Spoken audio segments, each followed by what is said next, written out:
మీకు నచ్చిన లైఫ్ని రారాజుగా కొనసాగిస్తున్నారంటే శ్రవణి, అది ప్రౌడ్లీ ఐ కెన్ సే. ఆ మాట అంటే రారాజులాగా అంటే నాకు చాలా అంటే ప్రౌడ్ అనిపించింది. అంటే పేదోండి కదా ఒకప్పుడు, ఎమోషనల్ కూడా అవుతున్నారు. అది అంటే నువ్వు రారాజు అనగానే నేను ఎక్కడికో వెళ్ళా. అంతే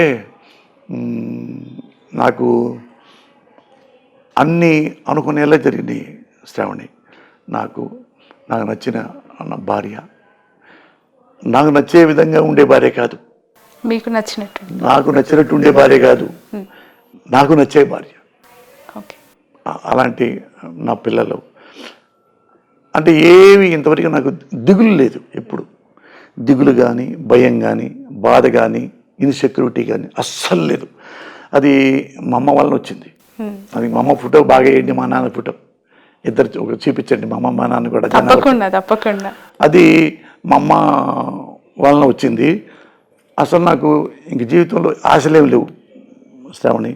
రేపొద్దున పుడికిన ఎవడైనా గొంతు కూర్చున్నా కానీ, చచ్చిపోయినా కానీ మా ఆవిడకి ఎప్పుడు చెప్తా, నేను ఎప్పుడైనా చచ్చిపోవాల్సిందే, కానీ నీకంటే ముందు నేను చచ్చిపోతాను, నీకంటే కొద్ది వయసు. మా ఆవిడకి 60, నా భార్యకి, నాకు 63.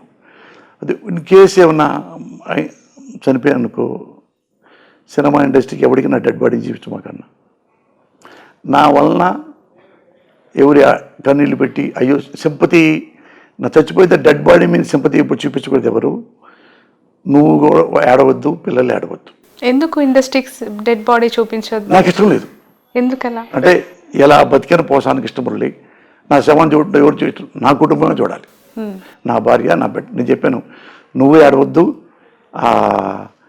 పిల్లలు ఏడవడానికి వీలేదు. ఎవరికంటే ఎవరైనా దగ్గర బంధువులు వస్తారు కదా, వచ్చినప్పుడు వాళ్ళకి టీ ఇచ్చి కాఫీ ఇచ్చి, నువ్వు నాతో గడిపిన ఈ 40 ఏళ్ళు 50 ఏళ్ళలో అది నవ్వుతూ చెప్పు. ఎలా చేసేవాడు నా హస్బెండ్ ఒకసారి, ఇలా అనేవాడు ఒకసారి, అలాగే ఏదంటే నేనే తిరిగి అన్నాను అంటే ఆయనే కాము కూర్చొని సారీ బాబు అని నాతో అన్నాడు. ఇట్లాంటివి చెప్పు. వచ్చేలా ఏడిపించవద్దు, ఏడుతూ నువ్వు ఏడవద్దు, అయ్యా అయ్యా నా మొగుడు పోయాడయ్యా, ఇట్లాంటివి వద్దు. నువ్వు ఫీల్ ఉంటుంది, తెలియకుండా ఉంటుంది, గతుక్కుమంటావు, ఇదవుతావు. అందుకని నేను లేకపోయినా, నేను ఉంటే నువ్వు ఎలా ఉంటావు, నీ కుటుంబం అలాగని అమర్చేసా, అన్నీ అమర్చా. సడన్గా పోయాడే మా ఆయన, నేనేం చేయాలి లేదు, అన్నీ డబ్బులు కానీ ఇంకోటి కానీ, డబ్బుల మోసం లేదు, ఏమి లేదు, అప్పులు లేవు, ఏమి లేవు, అన్నీ పెట్టి వద్దు. నా చివరి కోరిక ఏంటంటే, నేను చచ్చిపోతే నా పక్కన కూర్చొని ఇట్లాంటి పుడితే ఆడవద్దు, కూర్చొని నా దగ్గర కూర్చొని పోయేదాకా నాతో నవ్వుతూ ఉండు. తెలియకుండా నా శవంలో కూడా మనసు ఉంటుందేమో, నీకేం తెలుసు, నా మనసు ఆనందపడుద్దేమో. చచ్చిన తర్వాత తెలియదు కదా మనసు ఉందో లేదో, ఆ మనసే ఆనందపడుద్దేమో. అందుకని ఏడవద్దు, పిల్లల్ని ఏడిపించొద్దు. ఎవడు మక్కి కూర్చున్నా కానీ ఏడవద్దంటేనే లోపల రండి నేను పిలువు.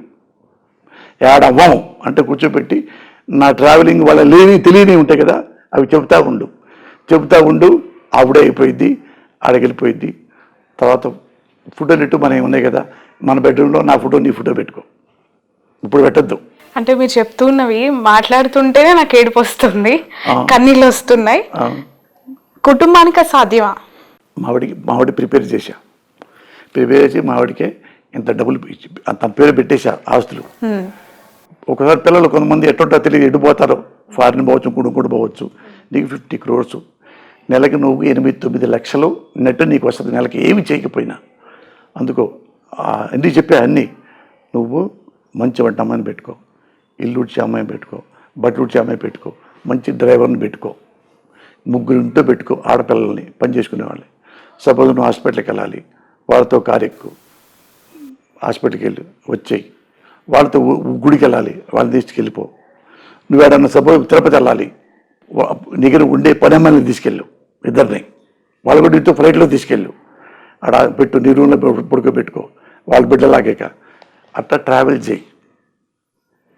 గుర్తొస్తుంటా కాబట్టి నవ్వుకుంటా ఉండు, అలా చేశాడని చెప్పి. ఏడుతున్నావు అనుకో, ఇక నీకు నేను బ్యాడ్ లైఫ్ ఇచ్చినట్టు, వెరీ బ్యాడ్ లైఫ్ నీకు ఇచ్చాను అనమాట. అందుకని ఎప్పుడూ చేసినప్పుడు నవ్వుకుంటూ ఉండు. ఇట్లా ఈ చొక్కా అప్పుడు కొన్నాం కదా మేమిద్దరం అనుకుంటా ఉండు. ఏమో పైకి వెళ్ళిన తర్వాత నా ఆత్మ చూస్తుందేమో.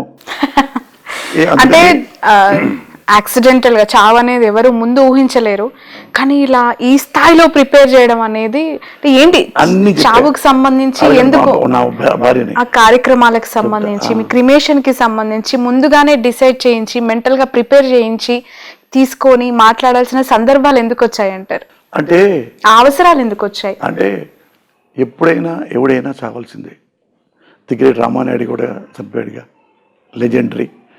అయితే ఇప్పుడు 60 ఏళ్ళు వచ్చిన తర్వాత ఎన్నాళ్ళు ఎప్పుడు ఏంటో అనేది ఒక్కోసారి మనం చెప్పలేము. నా భార్యకి ఇప్పుడు చెప్పా, ఇంట్లో మాట కబుర్లు చెప్పి పడుకొని కబుర్లు చెప్పుకుంటా అప్పుడు మొదలుపెట్టా. అట్టా చెప్పి చెప్పి చెప్పి ఆమెని ఫస్ట్ ఏడ్చింది, తను ఏడ్చింది. నువ్వు లేకపోతే నేను ఎందుకు, నువ్వు లేకపోతే నేను ఎందుకని. నువ్వు చచ్చిపోయినా నేను బతుకుంటాను, గుర్తుపెట్టుకో అన్న. ఎవరు ముందు పోతే అని. అట్లా నేను ఏజ్ కాబట్టి, నేను ముందు మగాడు కాబట్టి, అందుకని ఏడవను అనేదా తీసుకొచ్చా. అప్పుడు మిగతా కూడా కాఫీ టీలు ఇచ్చి అన్నీ నవ్విస్తూ ఉండండి. లోపల నా మనసు ఉంటుంది, నీకేం తెలుసు, నా మనసు నవ్వుతూ ఉంటుందేమో.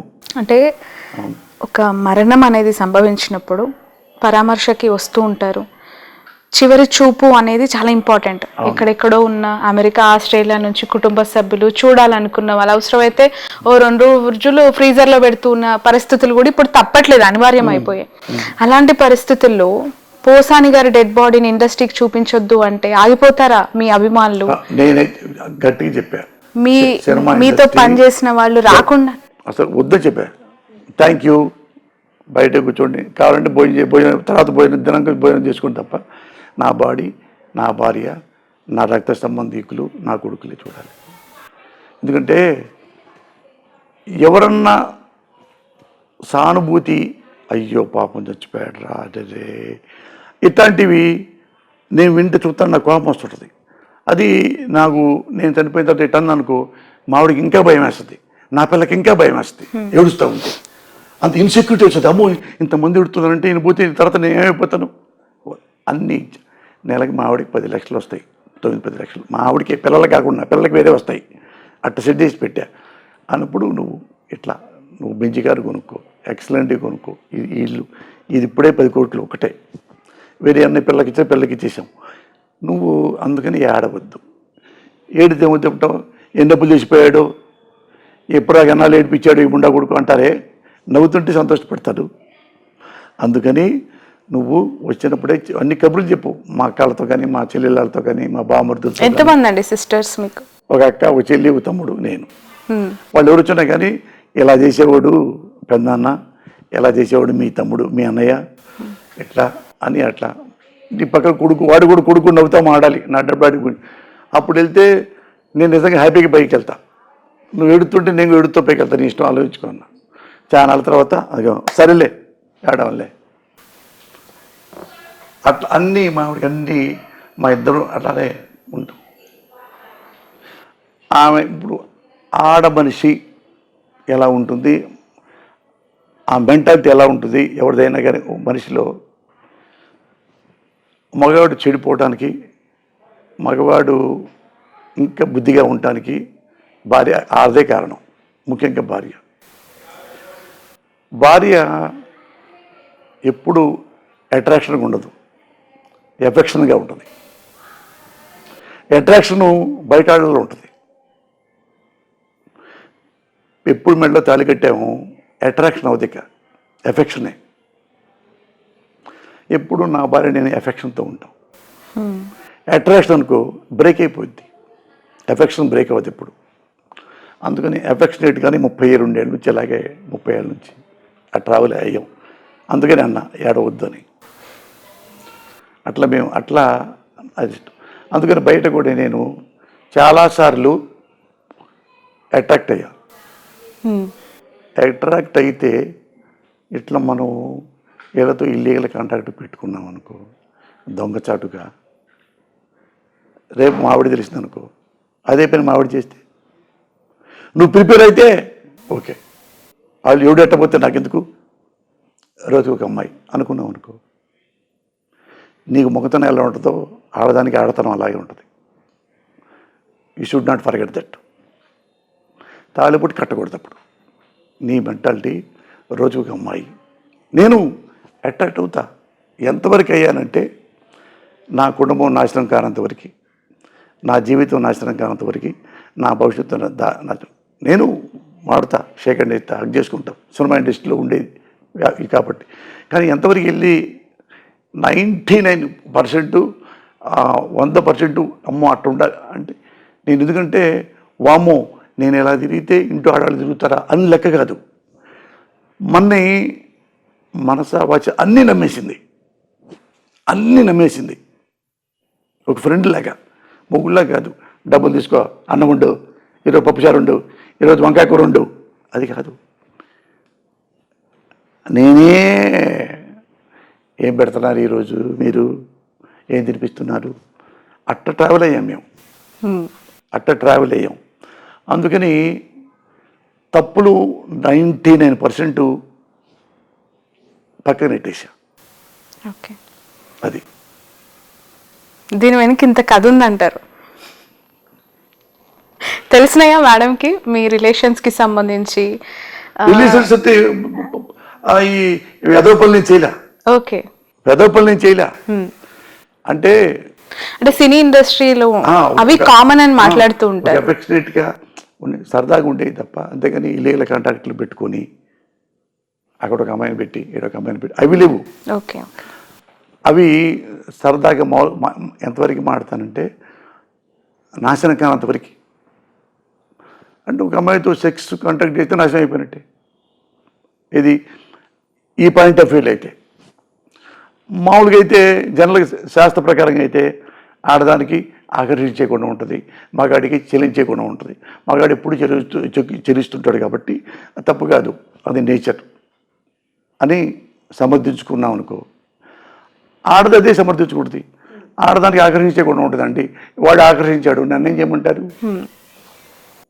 అవి ఎప్పుడు శాస్త్రాల దగ్గర పెట్టుకొని దాన్ని ఎగ్జాంపుల్ చెప్పకూడదు. ఇలా ఉండాలంటే ఇలాగే ఉండాలి. అది 99% నేను మోసం చేయలే. అది 1% తిరిగానని కాదు. అంటే ఒకసారి చూడు అట్రాక్షన్ ఉంటుంది చూడు. అవునవును, రైట్. ఇండస్ట్రీలో మీకంటూ సంపాదించుకున్న అభిమానులు, మీ క్యారెక్టర్స్కి అట్రాక్ట్ అయ్యి మిమ్మల్ని ఫేవరెట్ ఆర్టిస్ట్గా అనుకునే వాళ్ళకి ఇకపై సినిమాలు డే బై డే తక్కువైపోతూ ఉన్నాయి. ఎన్ని చేస్తారో ఫ్యూచర్లో తెలీదు. ఏం మెసేజ్ ఇస్తారు వాళ్ళకి? ఇప్పుడు ఈ రోజుల్లో మెసేజ్ మనం ఇస్తే ఆ మెసేజ్ తీసుకునే మనుషులు ఎవరు ఉండరు. ఏమడుగుతారంటే ఎక్స్పీరియన్స్లు అడుగుతారు. ఎక్కువ సార్ మీరు డబ్బులు ఎలా వసూలు చేస్తారు సార్? ప్రొడ్యూసర్ దగ్గర నుంచి చాలామంది ఎక్కడుతుంటారు కదా సార్, కొంతమంది ఎట్ట సార్ సార్ ఒకసారి మీరు నచ్చపోయిన నైట్ కూడా చేయనంటారు.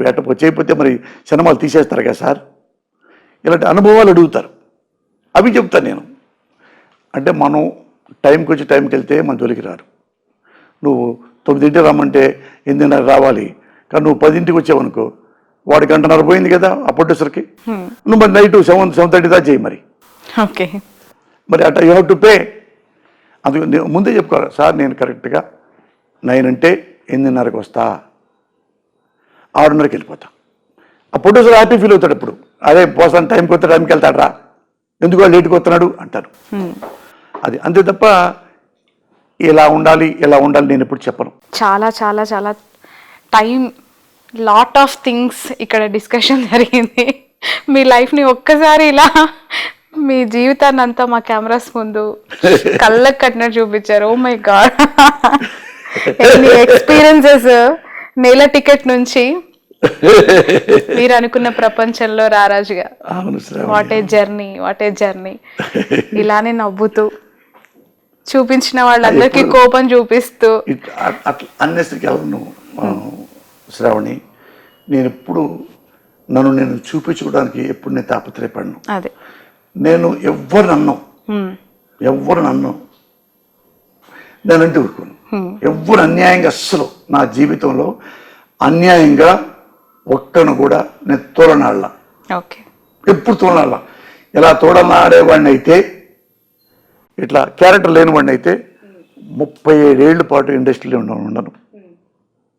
అది ఒకటి మర్చిపోవద్దు. ఉండలేరు అట్లా. నేను ఎలా బతకాలనుకున్నా అలాగే బ్రతికా.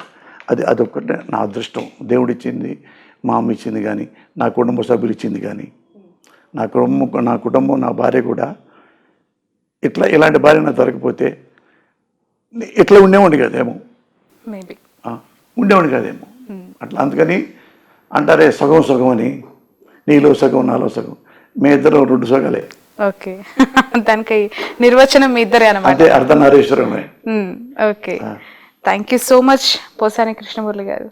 Thanks a lot for your wonderful time. నిజంగా it's emotional talk, it's happy talk and it's violent talk, vibrant talk. ఈ ఇంటర్వ్యూ అంతా కూడా అసలు నాకే చాలా ఎమోషనల్గా కన్నీళ్ళు వచ్చేసాయి. ఎందుకంటే చాలా మందికి ఒక బుక్ అవుతుంది ఈ ఇంటర్వ్యూ అనేది.